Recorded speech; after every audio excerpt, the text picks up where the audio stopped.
దుర్గగుడికి సంబంధించి ఇదివరకు వెల్లంపల్లి శ్రీనివాస్ మంత్రిగా ఉన్నటువంటి సందర్భంలో తన మీద విరుచుకుపడుతూ వచ్చేవాడు పోతిని మహేష్. ఇప్పుడు ఆ పోతిని మహేష్ వచ్చేటప్పటికి వైఎస్ఆర్ కాంగ్రెస్ పార్టీకి చివరి నిమిషంలో చేరి, ఆయన అప్పుడు జనసేనలో ఉండేవాడు అధికార ప్రతినిధిగా, తను వైఎస్ఆర్ కాంగ్రెస్ పార్టీలో చేరడం టికెట్ రాలేదని ఇప్పుడు తెలుగుదేశం మీద విరుచుకుపడుతున్నారు.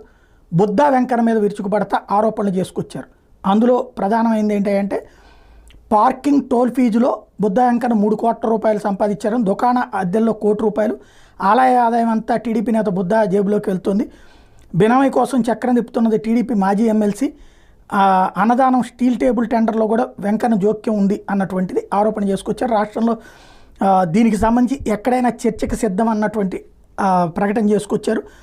ఆధారాలతో ఆరోపిస్తున్నానని చెప్పుకొచ్చారు. రాష్ట్రంలో టీడీపీ కూటమి అధికారంలోకి వచ్చిన 3 నెలల్లోనే విజయవాడ కనకదుర్గమ్మ ఆలయంలో 4 కోట్ల అవినీతి వ్యవహారం వెలుగులో